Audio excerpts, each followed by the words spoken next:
Khilafah, sebuah institusi pemerintahan Islam yang berjalan sejak zaman para sahabat hingga tahun 1924. Ia merupakan sebuah simbol keagungan peradaban Islam selama hampir 1300 tahun. Setelah hampir seabad pasca keruntuhannya, kini ia kembali mencuat sebagai isu yang begitu hangat di tengah masyarakat. Belahan dunia timur dan barat membicarakannya, tak terkecuali di Indonesia.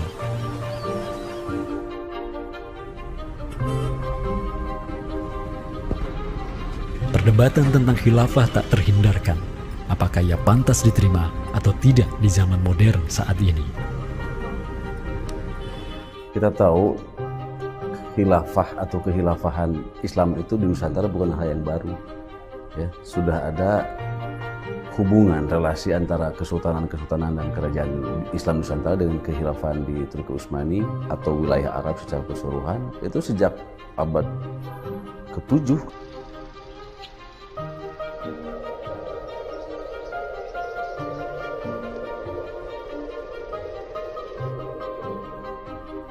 Sejarah khilafah yang panjang di pentas dunia telah memainkan debutnya di Nusantara. Islam yang diemban para punggawanya telah menjadikan Nusantara jaya dan menjadi sumber utama perlawanan terhadap para penjajah.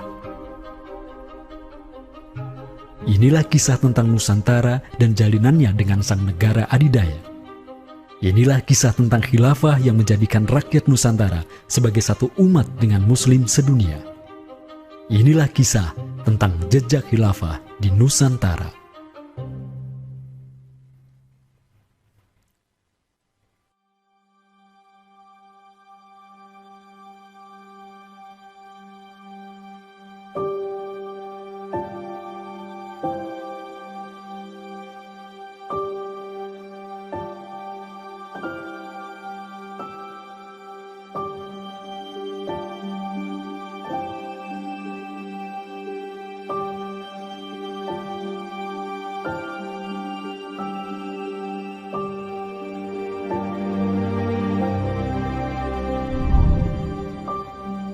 Senin, 12 Rabiul Awal tahun 11 Hijriah, bertepatan dengan tahun 632 Masehi. Seluruh langit dunia dirundung mendung. Semua orang di Madinah menundukkan wajahnya, kosong pandangan seraya bercucuran air mata. Di pagi itu, kabar duka menyeruak ke seluruh negeri. Rasulullah Sallallahu Alaihi Wasallam wafat. Pada saat Rasulullah SAW wafat, Abu Bakar itu berkhutbah. Abu Bakar mengatakan begini, Ya ayuhan nas, inna Muhammadan qad mata, wala budda lihada dini man yakumu bihi. Kata Abu Bakar begitu.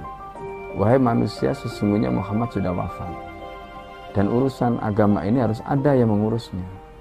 Setelah Abu Bakar menyampaikan demikian, para sahabat pun segera bersepakat untuk mencari dan memilih Khalifatur Rasulillah, seorang pengganti Nabi, untuk menjaga agama dan menjalankan urusan dunia.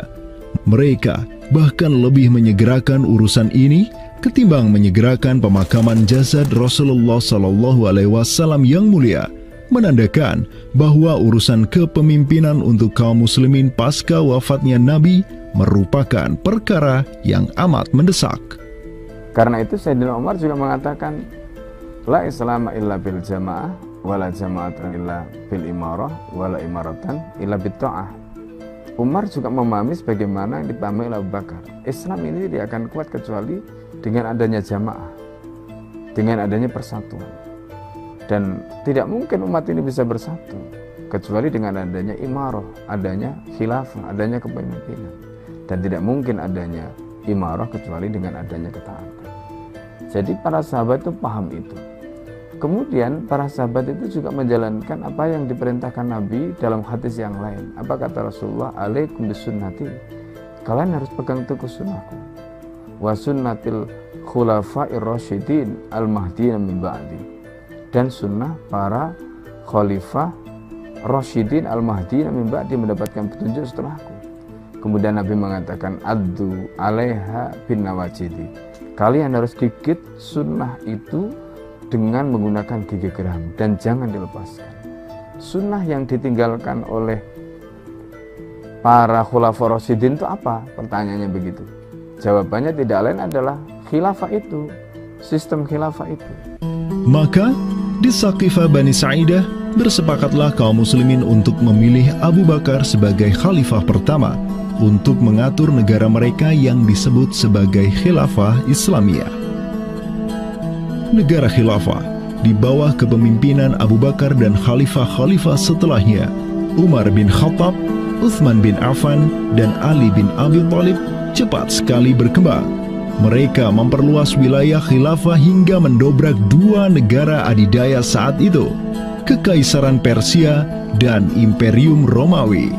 Semua aktivitas ekspansi tersebut merupakan realisasi kebijakan politik luar negeri khilafah Islamiyah, dakwah, dan jihad. Sementara di Timur Tengah sedang terjadi revolusi tauhid yang luar biasa dengan munculnya negara adidaya baru yang bernama Khilafah Islamiyah. Jauh di sebelah timur, terbentang sehamparan kepulauan yang teramat luas wilayahnya. Masing-masing pulau ini begitu hijau hutannya, mata air mengalir dengan begitu derasnya, disertai kekayaan alam yang melimpah ruah jumlahnya, baik di bawah maupun di atas tanah, baik sebelum maupun selepas pantai. Negeri itu dikenal sebagai Nusantara. Diapit oleh dua benua dan dua samudra, amatlah strategis posisi wilayah Nusantara, menjadikan ia sebagai pelabuhan dagang yang ramai, tempat bertemunya bangsa-bangsa dunia. Kala itu, belumlah penduduk di Nusantara mengenal Islam, sementara kehidupan mereka sedang diselimuti oleh kegelapan. Namun, tatkala Islam sedang membara di Timur Tengah, tentu sampailah pengaruhnya ke Nusantara.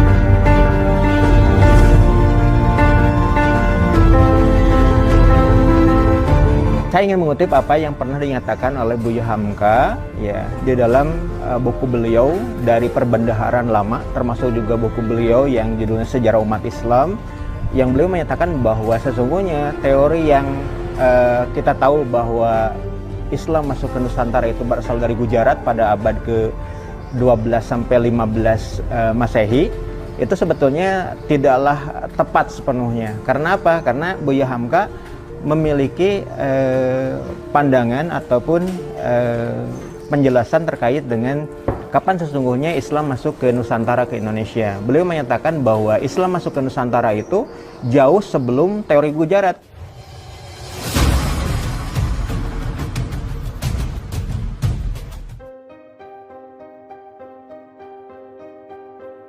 Di bawah pemerintahan Khulafaur Rasyidin yang wilayahnya membentang dari Afrika Utara sampai Persia, perdagangan kaum muslimin berkembang pesat dengan dikuasainya pelabuhan-pelabuhan strategis di Samudra Hindia. Hubungan diplomatik dan komersial pun terjalin dengan sejumlah kerajaan dari India sampai Cina. Sui Tang Xiu, sebuah kronik kuno dari dinasti Tang di Cina mencatat, telah datang serombongan utusan khilafah ke hadapan penguasa Cina di tahun 651 Masehi, di mana tahun tersebut merupakan masa Khalifah Utsman bin Affan. Hubungan khilafah dengan dunia timur terus berlanjut sampai di mana khilafah beralih ke pemimpinannya di bawah otoritas Bani Umayyah. Apabila hubungan negara khilafah dengan kekaisaran Cina sudah terjalin sejak masa Khulafaur Rasyidin melalui jalur laut, tentulah utusan khilafah akan melalui wilayah Nusantara yang menjadi penghubung antara Timur Tengah dan Asia Timur.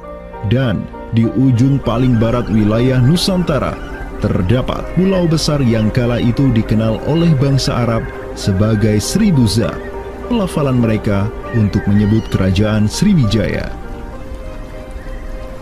Pelabuhan-pelabuhan di kerajaan Sriwijaya senantiasa menjadi titik transit setiap kapal yang hendak melanjutkan perjalanannya.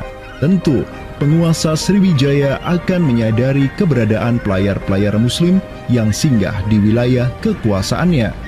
fakta bahwa kerajaan Maharaja Indravarman di Sriwijaya itu ada komunikasi dengan Daulah Umayyah, mengirim surat 2 kali yang isi suratnya itu dari raja dengan 1000 gajah ya dan sebagainya, yang menunjukkan surat menyurat seabad itu yang menunjukkan ada hubungan kekhilafahan dengan Nusantara.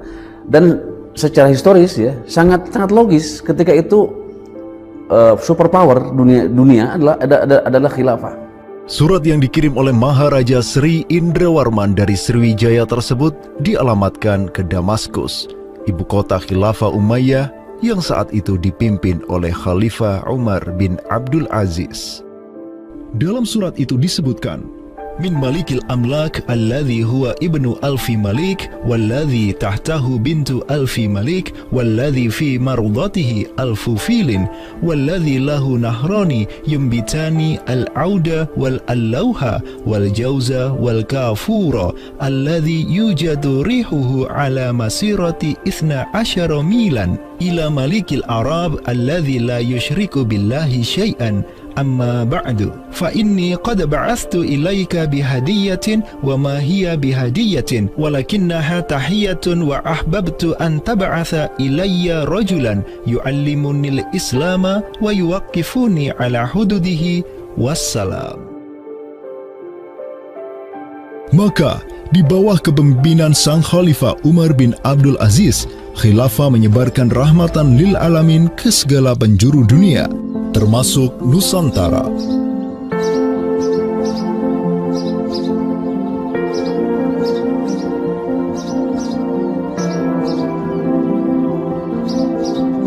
Seperti sekarang Amerika atau Eropa kan, ada hubungan dengan semua negara karena dominasi politik, ekonomi mereka, kebudayaan dan sebagainya. Saat itu penguasa dunia atau superpower adalah dunia Islam, institusi politiknya khilafah, maka sangat logis kalau ada relasi dengan berbagai semua negara.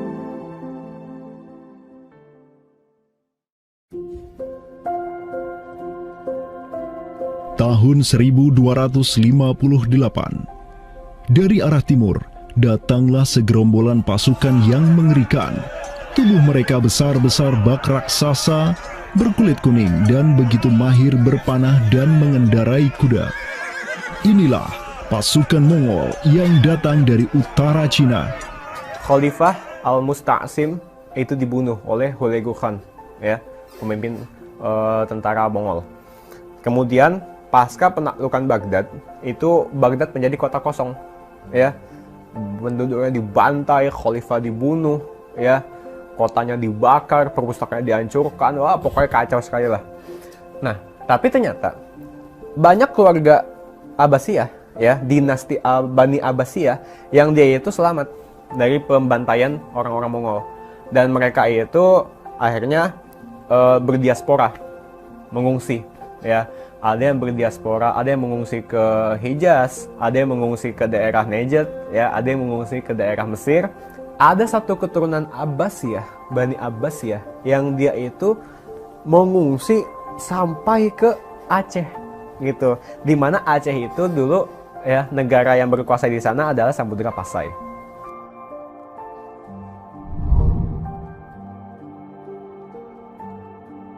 Terdapat 3 orang Bani Abbasiyah yang diketahui dimakamkan di Aceh, yakni yang pertama Sodrul Akabir Abdullah bin Muhammad Al-Abbasi, keturunan Khalifah Al-Musta'sir Billah.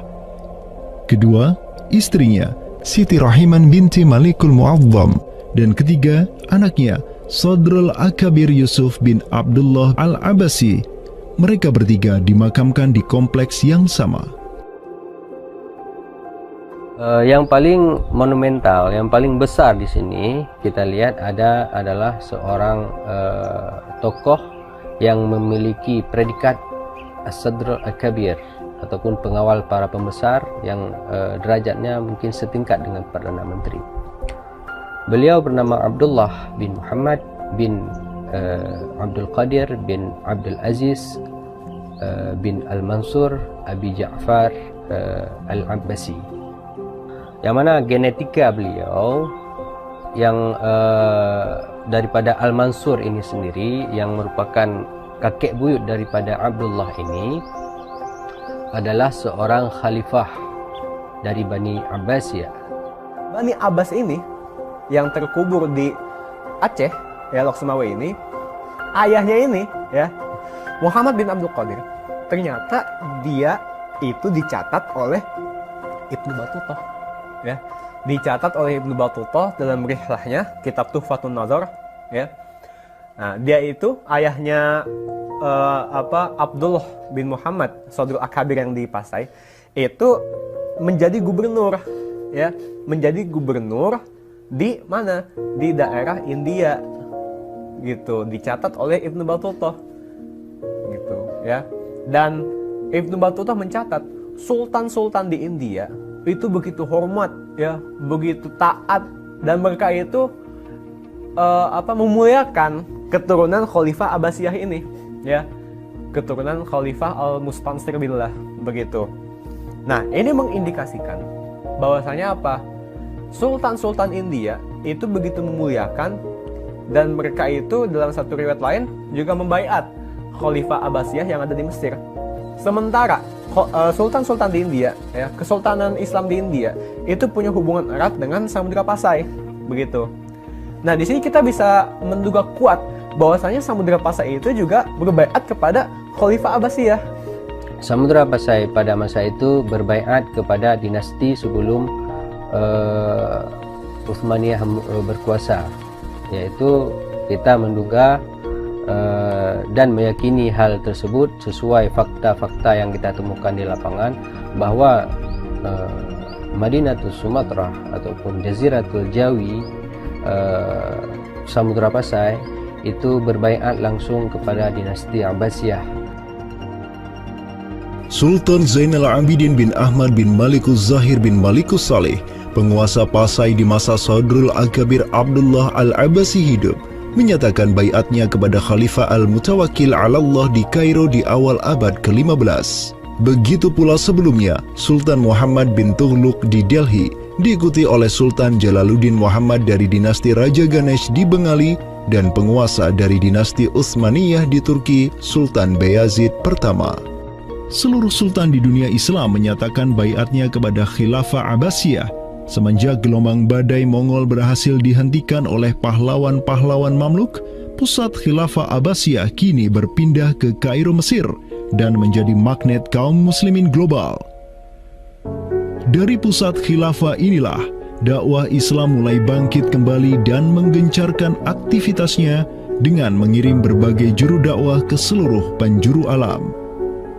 Dengan Samudra Pasai yang mendaulatkan dirinya sebagai Darul Islam yang berbaiat kepada Khalifah, Samudra Pasai mengemban tugas untuk mengubah seluruh Asia Tenggara dari Darul Kufri menjadi Darul Islam. Sultan Zainal Abidin Ra Ubabdar dibantu oleh putra Sodrul Akabir Abdullah bin Muhammad Al-Abbasi, yakni Yusuf bin Abdullah, yang di pucuk pusaranya tertera nama kakeknya Khalifah Al-Mustansir billah, banyak menaklukkan wilayah-wilayah yang belum Islam di Sumatera dan Semenanjung Malaya. Seperti Ra Ubabdar. Ra Ubabdar itu berasal dari dua kata, Ra dan Ubabdar, yang mana artinya adalah penguasa gelombang. Ini adalah sebuah predikat yang sangat luas sebenarnya maknanya. Sesuai dengan masa yang ditorehkan pada waktu tersebut, bahwa Sultan Zainal Abidin Ra Ubabdar bin Ahmad bin Muhammad bin Al-Malik Al-Salih ini adalah salah satu masa kegemilangan Samudra Pasai, yang mana kita ketahui setelah masa tersebut yang memimpin Kesultanan Sumatera adalah anak keturunan daripada beliau ini, yang jumlahnya sampai 11 orang sultan. Bergerak dan terus bergerak itu meluaskan dakwah Islamnya sampai ke pulau-pulau. Itu masa Zainal Abidin Ra Ubabdar, terutama penakluk gelombang yang dijuluki beliau itu melebarkan sayap itu sampai ke seluruh Asia Tenggara. Digelarilah Sultan Zainal Abidin Pasai dengan sebutan Ra Ubabdar, bahasa Persia untuk gelar sang penakluk gelombang, karena dengan arungan pasukannya yang luar biasa di atas gelombang laut Nusantara, Ia membuka banyak sekali wilayah, seperti Malaka misalnya, di mana di sanalah Sultan Zainal Abidin Ra Ubabdar menempatkan putranya Sultan Mansur sebagai penguasa Darul Islam Malaka. Kesultanan Samudra Pasai banyak pula mengirimkan juru dakwahnya untuk meminta penguasa-penguasa Nusantara lain agar menerima Islam. Salah satu juru dakwah tersebut dikirim ke Jawa Timur, pusat pemerintahan rezim yang mendominasi wilayah Nusantara saat itu, Kerajaan Majapahit.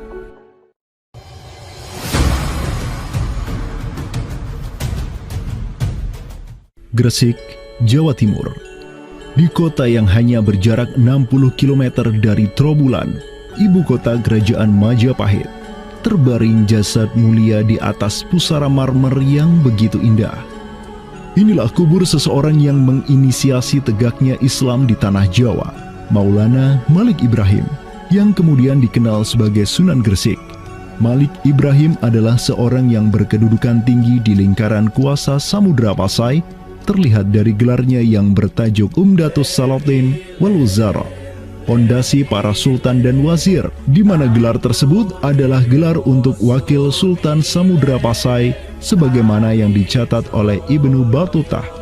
Gelarnya yang lain seperti Burhanud Daulah Waddin, penerang negara dan agama, adalah gelar yang disematkan kepadanya selayaknya gelar-gelar yang diberikan Khilafah Abbasiyah kepada pejabat-pejabat penting daulah, sebuah gelar yang begitu politis sekaligus agamis.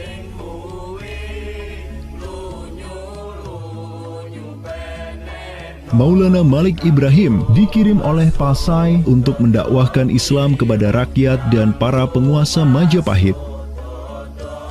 Banyak orang-orang dari kesultanan ini, Kesultanan Samudra Pasai, yang itu berbaiat langsung ke khalifah, itu mengirim orang-orang atau orang-orang Pasai itu banyak bermigrasi ke daerah-daerah lain di Nusantara.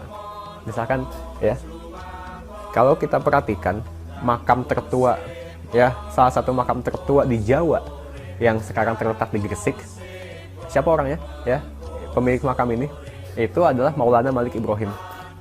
Maulana Malik Ibrahim, ya, kalau kita perhatikan makamnya yang di Gresik itu sama persis gayanya dengan apa? Dengan makam-makam yang ada di Pasai, begitu. Nah, ini merupakan bukti bahwasanya Sunan Gresik itu pernah ada di Pasai, ya, dan dia itu ya tahu sendiri lah, ya, bahwasanya Maulana Malik Ibrahim yang kemudian dikenal juga sebagai Sunan Gresik itu merupakan salah satu dari Wali Songo. Bersama kakek, paman, keponakan, cucu cicit dan murid-murid pilihannya yang kemudian disebut Wali Songo, Maulana Malik Ibrahim berdakwah di Jawa dan menyebarkan Islam di kalangan penduduknya. Mereka mendapat sokongan penuh dari negara yang berkuasa di Samudra Pasai, kesultanan yang berbaiat kepada Khilafah Abbasiyah. Dakwah mereka terus berkembang, perlahan namun pasti, dan mulai melumat persendian kuasa Majapahit yang mulai keropos akibat kekacauan internal mereka sendiri.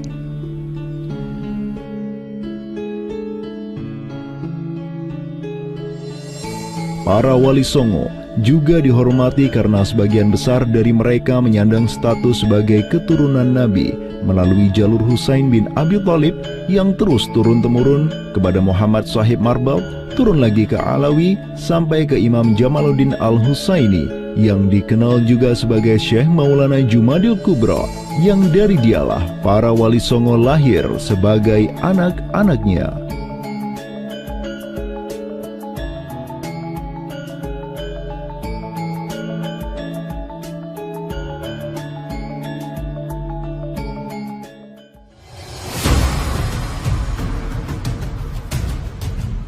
Bertolak dari Gresik, dakwah para wali menyebar ke kota-kota lainnya di Pulau Jawa, bahkan sampai keluar Jawa seperti Maluku, Ternate, Makassar, Kalimantan, dan sebagainya. Selain kalangan rakyat, banyak pula pejabat-pejabat Majapahit yang tercerahkan dengan Islam dan sukarela mengucap syahadatain, seperti para adipati Majapahit di Palembang, Cirebon, Semarang, Pekalongan, Jipang sampai Mataram. Tak tanggung-tanggung, di antara mereka yang berislam bahkan merupakan sang putra mahkota Majapahit sendiri, Pangeran Jimbun alias Raden Patah, yang merupakan buah dari pernikahan Raja Brawijaya kelima dengan seorang putri Cina. Ketika dewasa, Raden Patah belajar kepada Sunan Giri di Surabaya, kemudian diangkat menjadi Adipati Demak oleh ayahnya. Kemudian di tahun 1478, Brawijaya kelima digulingkan oleh pesaingnya dari Kediri, Girindra Wardana.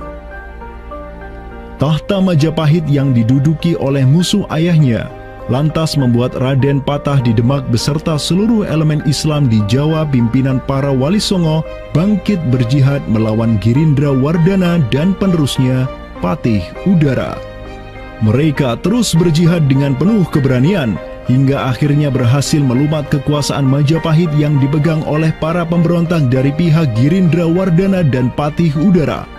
Kaum muslimin pun meraih kemenangan hingga akhirnya mereka berhasil memproklamirkan berdirinya sebuah daulah Islam pertama di tanah Jawa, Kesultanan Demak, pada tahun 1482. Digelari Raden Patah sebagai Senopati Jimbun Ningrat Ngabdurrahman Panembahan Palembang Saidin Panatogomo, atau dengan gelarnya dalam bahasa Arab Sultan Syah Alam Akbar Al-Fatah. Dialah Sultan yang telah memfutuhat Jawa menjadi Darul Islam. Dengan berdirinya Demak sebagai daulah Islam pertama yang berdaulat di tanah Jawa, bertambahlah kuat bargaining politik Islam di kawasan Nusantara bersama-sama dengan Kesultanan Samudra Pasai di Sumatera, Kesultanan Malaka di Semenanjung Malaya, Kesultanan Brunei di Borneo, Kesultanan Sulu di Filipina, begitu pula Sultan pertama di Ternate, Sultan Zainal Abidin, yang pernah menimba ilmu ke Jawa di bawah bimbingan Sunan Giri. Dalam rentang abad yang bersamaan, kemenangan daulah Islam di kawasan Nusantara juga diiringi dengan penaklukan Konstantinopel, ibu kota Romawi Timur, oleh salah seorang sultan dari Bani Uthmaniyah, Muhammad Al-Fatih. Penaklukan Konstantinopel sekaligus menandakan tamatnya riwayat Imperium Romawi Timur untuk selama-lamanya. Penaklukan Konstantinopel pada tahun 1453 oleh Muhammad Al-Fatih, sang Sultanur Rum, merupakan realisasi dari janji yang telah terucap ratusan tahun sebelumnya oleh lisan mulia sang Sayyidul Mustafa, Rasulullah Muhammad Sallallahu Alaihi Wasallam. Sungguh, Konstantinopel akan benar-benar ditaklukkan. Sebaik-baik pemimpin adalah pemimpin yang berhasil menaklukkan Konstantinopel, dan sebaik-baik pasukan adalah pasukan yang menyertainya. Dengan dikdayanya kuasa Islam di tanah Rum, menjadikan para penguasa Uthmaniyah mempunyai citra istimewa di kalangan rakyat Nusantara.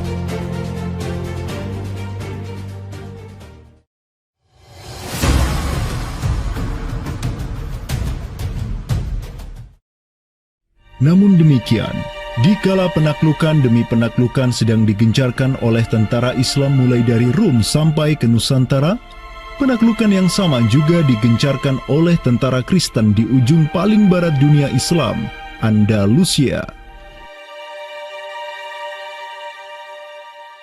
Berbeda dengan penaklukan yang kaum muslimin lakukan, di mana penduduk asli suatu tempat diberi toleransi yang luar biasa atas agama dan properti mereka, tentara Kristen Portugis dan Spanyol menaklukkan wilayah Islam di Andalusia yang saat itu sudah terpecah menjadi Reyes de Taifas atau Mulukhut Tawaif atau kerajaan-kerajaan yang saling tercerai-berai.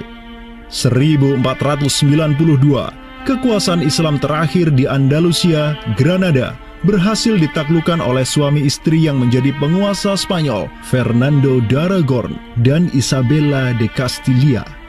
Penaklukan kembali wilayah Andalusia menjadi negara Kristen yang mereka sebut Reconquista telah menyebabkan populasi kaum muslimin di sana tersapu bersih, entah karena diusir, dimurtadkan, atau dibunuh. Selain Reconquista, kaum Kristen Spanyol dan Portugis juga mempunyai motif ekonomi untuk menjadikan diri mereka kaya, yakni dengan mencari jalur rempah di Samudra Hindia yang saat itu merupakan potensi sumber daya alam yang luar biasa. Program mereka untuk mencari rempah di Samudra Hindia mereka sebut sebagai Estado da India. Kita sering dengar dengan istilah 3G gitu kan. Glory, Gospel, dan Gold gitu kan.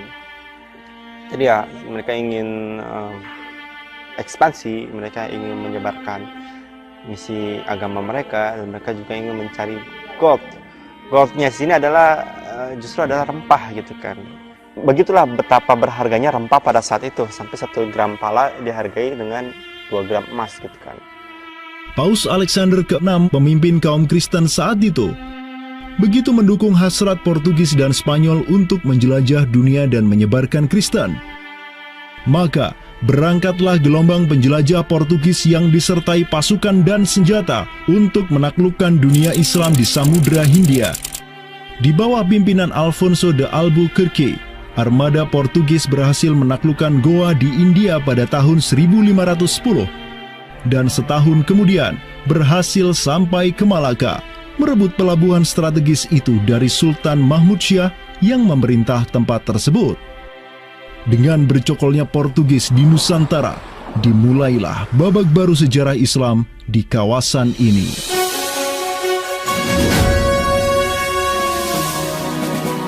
Sementara di Nusantara tengah berlangsung gejolak dengan hadirnya Portugis yang berpusat di Malaka, cucu dari Sultan Muhammad Al-Fatih dari Bani Uthmaniyah, yakni Sultan Selim pertama, berhasil meluaskan pengaruh dan kekuasaannya di dunia Arab. Pada tahun 1517, beliau berhasil merebut Suriah, Mesir, dan Hijaz dari kepenguasaan kaum Mamluk. Khalifah Al-Mutawakkil 'alallah ketiga dari Bani Abbasiyah beserta Syarif di Makkah kini menyerahkan kepemimpinan umat Islam sedunia dan pelayanan 2 kota suci kepada Sultan Salim pertama, penguasa Uthmaniyah yang bukanlah mereka berdarah Arab. Perlu dicatat bahwa penjelasan tentang Al-A'immatu fi Quraisyin itu, kalau kita merujuk kepada kitab Ar-Rawdah, Rawdatul Talibin wa Umdatul Muftin, memang ada hal yang menarik di sini. Di satu sisi ada mengatakan bahwa syarat khalifah itu harus Quraisy. Tetapi Imam Nawawi sepakat ketika katakanlah dari Quraisy tidak ada, terus diambilkan dari mana? Maka kemudian disebutkan di situ ya di luar Quraisy, bisa dari bani ini itu yang disebutkan di dalam kitab Allah. Karena itu sebenarnya syarat al-a'immah fi Quraisyin itu bukan syarat yang wajib, tetapi difahami di sini berdasarkan penjelasan yang diantaranya disebutkan dalam kitab Allah tadi, itu adalah merupakan syurut afdaliyah. Maka semenjak tahun 1517, kepemimpinan khilafah beralih ke Bani Uthmaniyah. Selim pertama dan anak keturunannya kini didapuk sebagai Khalifatul Muslimin, Amirul Mukminin, Khadimul Haramain, Al-Ghazi fil Bahraini wal Bahraini, Zilullah fil Alam, Padisyah wa Khilafat Penah. Wilayah Khilafah Uthmaniyah terus merangsek Eropa, dan merekalah yang menguasai Laut Mediterania dan juga Laut Merah. Adapun Portugis yang bercokol di Samudra Hindia mulai ketakutan karenanya. Karena dengan munculnya Khilafah Uthmaniyah sebagai negara Islam yang adidaya, solidaritas Muslim sedunia akan bangkit kembali karena memiliki perisai kuat di sisinya. Ini erat kaitannya dengan hubungan dengan negeri kita, karena keimanan yang kemudian merekatkan ya dengan semangat akidah Islamiyah, semangat ukhuwah Islamiyah, menjadikan umat Muslim yang ada di Timur Tengah dengan umat Muslim yang ada di Nusantara Indonesia itu terjalin hubungan yang sangat erat. Karena kita tahu bahwa ada ayat Allah Subhanahu wa Ta'ala yang menyatakan innamal mu'minuna ikhwah. Sesungguhnya orang-orang beriman itu adalah saudara. Ketika ada saudara mukmin yang terzalimi, maka saudara mukmin yang lain itu punya kewajiban untuk membela. Demikian pula ketika muslimin Nusantara itu terzalimi dengan adanya penjajahan, dengan adanya imperialisme yang dilangsungkan oleh orang-orang kafir penjajah, baik itu oleh Portugis, Spanyol, Inggris, Prancis ataupun Belanda ya. Maka kemudian Muslim yang ada di Timur Tengah yang pada waktu itu masih memiliki kepemimpinan yang tunggal untuk seluruh dunia, yaitu Khalifah, itu juga turut ya memperhatikan, turut mendukung, turut memperjuangkan pembebasan ataupun kemerdekaan bagi bangsa Muslim Nusantara. Kenapa? Ini semangat jihad di antara kaum Muslim yang dihubungkan dengan semangat keimanan atau akidah Islam yang tadi. Kenapa? Yang namanya mukmin itu adalah kal jasadil wahid, ya, satu tubuh. Ketika bagian tubuh yang lain itu teraniaya, maka tubuh yang lain pun punya kewajiban untuk membelanya ataupun juga ikut merasakan penderitaan yang dialami oleh bagian tubuh kaum Muslim yang lain.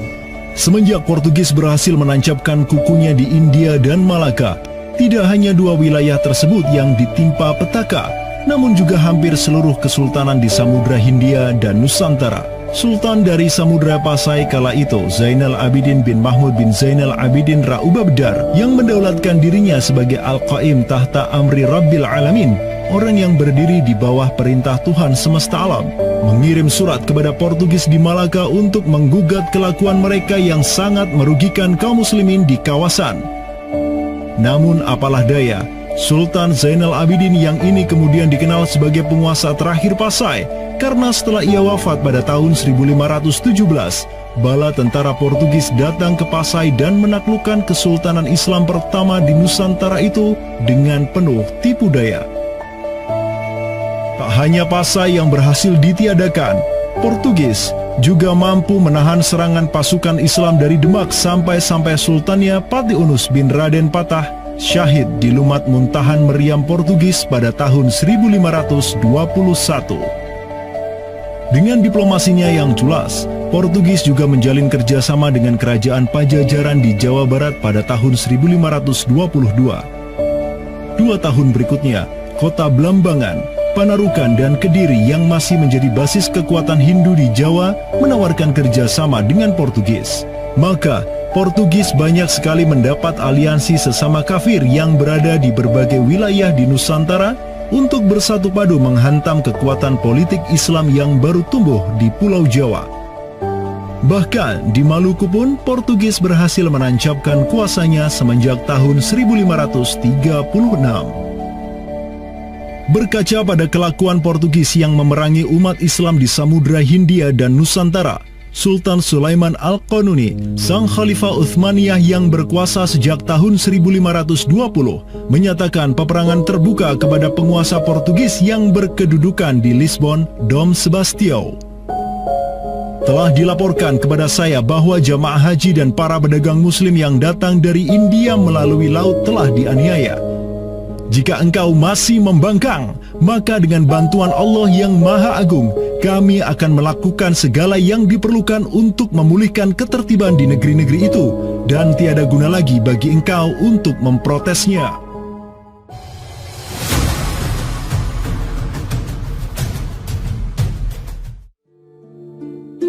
Penjaga kedaulatan Islam di Sumatera yang harum selama ratusan tahun, Samudra Pasai, kini sudah sirna di bawah kungkungan Portugis. Namun, harapan kemenangan itu masih ada. Karena tak lama setelah itu muncul kekuatan baru yang terbit di ujung utara Sumatera, Kesultanan Aceh. Kita mengetahui bahwa Sultan Aceh yang pertama adalah Sultan Ali Mughayat Shah. Ya, beliau wafat tahun 1530. Dan ini merupakan masa yang bersamaan dengan Sultan Sulaiman Al-Qanuni dari Khilafah Utsmaniyah. Prestasi Sultan Ali Mughayat Shah telah dicatat dengan tinta emas sejarah. Kegemilangan Sultan Aceh pertama itulah yang direkam Syekh Ahmad Zainuddin Asy-Syafi'i Al-Malibari, yang merupakan murid dari ulama tersohor Ibnu Hajar Al-Haytami. Dalam kitabnya Tuhfatul Mujahidin fi Ba'di Akhbaril Burtukaliyin, Syekh Zainuddin Asy-Syafi'i menulis, dan mereka, orang-orang Portugis, semoga Allah mengalahkan mereka, mendatangkan berbagai barang dari negeri-negeri yang jauh. Mereka menjadi ramai dan bertambah banyak di kawasan. Para penguasa berbagai pelabuhan menuruti kehendak mereka sehingga mereka sepenuhnya menguasai pelabuhan-pelabuhan tersebut. Pelayaran hanya dapat dilakukan dengan jaminan keamanan dari mereka. Perdagangan dan kapal-kapal mereka bertambah banyak dan sebaliknya, perdagangan muslimin di luar kapal-kapal dan benteng-benteng yang mereka bangun makin merosot. Tiada seorang pun yang dapat merebut kota-kota pelabuhan itu selain Sultan yang mujahid, Ali Al-Ashi.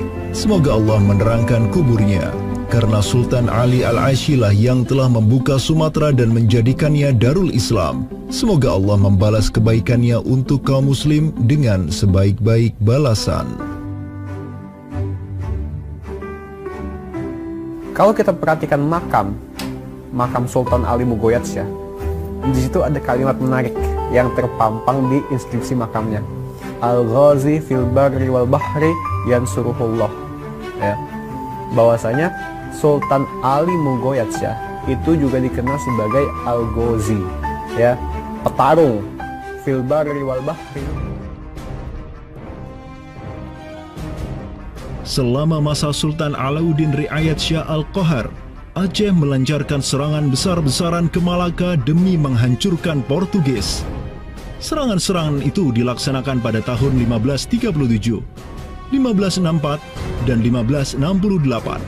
Pada serangan yang ketiga di tahun 1568, armada raksasa berkekuatan 15.000 Ghazi Aceh, 400 Janissaris dari Khilafah Uthmaniyah, dan 200 meriam monster karya para ahli senjata Uthmaniyah berangkat ke Malaka yang dikomando langsung oleh Sultan Alauddin Riayat Shah Al-Qahar. Portugis yang bercokol di Malaka benar-benar kewalahan dan hancur berantakan ketika diserang bertubi-tubi oleh pasukan Aceh.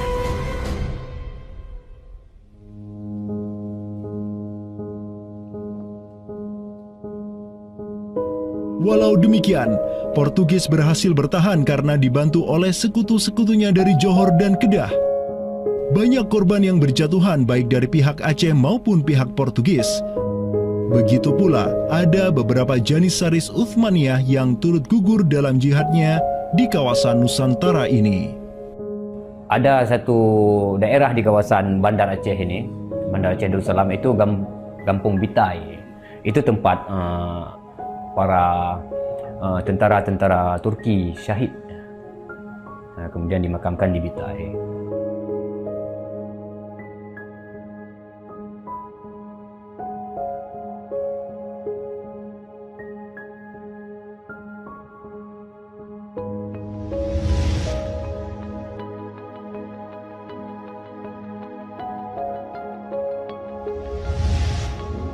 Mungkin kita melihat juga dari segi numismatik atau mata uangnya, banyak sekali dirham-dirham Turki Utsmani kita temukan di sini.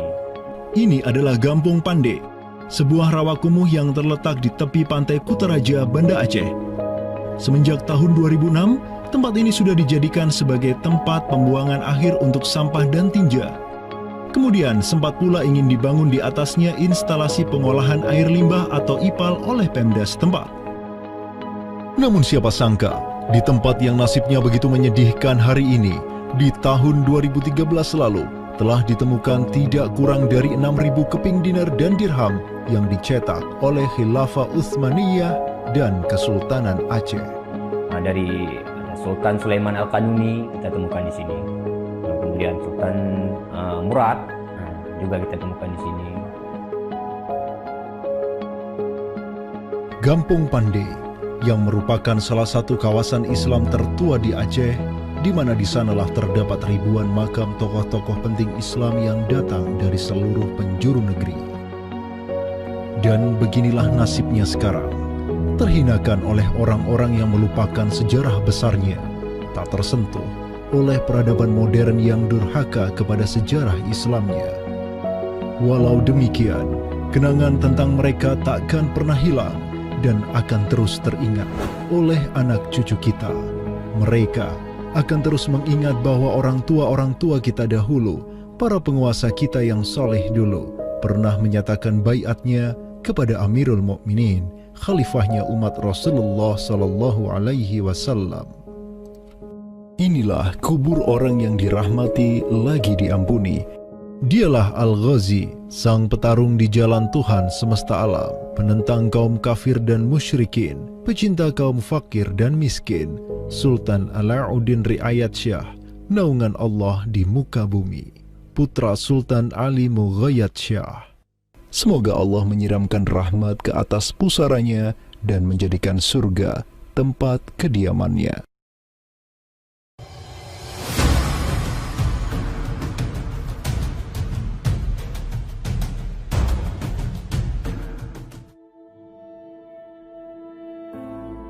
Seiring angin Katulistiwa yang terus merayu, gelora Islam juga terus melaju dari Aceh, Jawa, dan terus menyusur ke arah timur sampai ke Jaziratul Muluk, Kepulauan Raja-Raja. Di Maluku, yang juga dikenal sebagai Kepulauan Rempah-Rempah, ada begitu banyak raja yang berkuasa di masing-masing pulaunya. Namun, semenjak Zainal Abidin, penguasa Ternate yang masuk Islam dan belajar kepada Sunan Giri di Jawa, Ternate langsung memproklamirkan dirinya sebagai negara Islam. Langkah politis Sultan Ternate ini pun secara cepat diikuti oleh penguasa-penguasa lain di Maluku, sehingga negeri dengan ratusan pulau ini menjadi sebuah darul Islam. Tatkala Portugis menaklukkan Malaka, sang jenderal Portugis Alfonso de Albuquerque mengirim 3 kapal di bawah pimpinan Francisco de Serrao. Mereka berhasil mencapai Maluku, kemudian berbasis di Pulau Ambon, Banda, dan Seram. Saat itu, para penguasa Islam di Maluku terutama Ternate dan Tidore menyambut baik kedatangan Portugis. Namun seiring waktu berjalan, kemudahan fasilitas yang diberikan para penguasa Maluku membuat kaum Portugis lupa diri. Mereka secara masif memonopoli perdagangan rempah dan memurtadkan kaum muslim.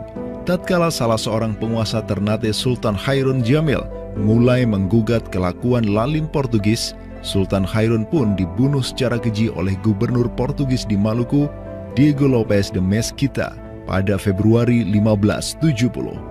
Pasca tragedi tersebut, tahta Kesultanan Ternate dipimpin Sultan Babullah Datuk Syah bin Hairun, seorang sultan yang segera menjadi ancaman mematikan bagi kedudukan Portugis di Maluku. Dengan pasukan laut raksasanya, Sultan Babullah menyerbu setiap benteng Portugis yang ada di Maluku. Segala kapal dan bala bantuan yang hendak dikirim untuk Portugis dari Goa dan Malaka diblokade oleh pasukan Babullah. Persenjataan kaum muslim Maluku pun cukup membuat Portugis gemetaran. Karena selain menggunakan panah, tombak, dan pedang, Sultan Babullah juga menggunakan meriam monster hasil buah tangan Janissaris Utsmaniyah. Sultan Babullah itu mempekerjakan sekitar 20 ahli militer dari Khilafah Utsmaniyah. Gitu. Nah, orang-orang Utsmaniyah ini ahli militer dan mereka itu ahli juga persenjataan. Pasukan-pasukan persenjataan itu diproduksi oleh orang-orang Utsmani ini dan mereka itu mengajarkan kepada orang-orang Maluku, pasukan Sultan Babullah, untuk membuat senjata. 20 orang Utsmaniyah ini merupakan sebuah tim ahli senjata yang menjadi bagian dari pasukan Khilafah Utsmaniyah yang dikirim Khalifah Selim II kepada Sultan Alauddin Riayat Syah Al-Qahar di Aceh. Dengan pengalaman yang mereka dapatkan setelah membantu Sultan Aceh berjihad melawan Portugis di Malaka, 20 Janissaris ini melanjutkan perjalanan mereka dari Aceh menuju Ternate. Peperangan dan pengepungan pasukan Babullah untuk menyerang Portugis yang bersembunyi di benteng-benteng mereka terus berjalan selama 5 tahun, dari tahun 1570 sampai tahun 1575. Akibat pengepungan tersebut, kaum Portugis amat menderita dengan kelaparan, sampai-sampai mereka memakan anjing, tikus, sampai cicak demi bertahan hidup. Hingga akhirnya pada 27 Desember 1575, Portugis mengibarkan bendera putih. Mereka pergi dari Maluku untuk selama-lamanya dengan rasa malu yang tiada terperi. Sultan Babullah yang terus berkuasa sampai tahun 1583 terus mengekspansi banyak wilayah di timur Nusantara untuk menjadi Darul Islam. Raja Makassar, Karaeng Bonto Langkasa, berhasil Ba'abullah Islamkan sehingga Makassar menjadi Darul Islam. Begitu pula dengan Luwuk, Banggai, Mindanao, Nusa Tenggara, Aru, Halmahera, Jailolo, Bacan, hingga Papua. Semuanya tunduk kepada Sultan Ba'abullah sehingga ia dijuluki sebagai penguasa 92 pulau. Dengan prestasi yang demikian luar biasa, tentu Ba'abullah tidak berdiri sendiri. Ada ikatan solidaritas dengan sultan-sultan Aceh, Jawa, sampai Filipina. Ikatan sebagai satu umat. Ikatan dengan satu akidah, akidah Islam. Ikatan dengan satu semangat, semangat jihad. Dan ikatan dengan satu kepemimpinan. Karena seluruh sultan di Nusantara tunduk dan begitu hormat pada Khilafah Utsmaniyah.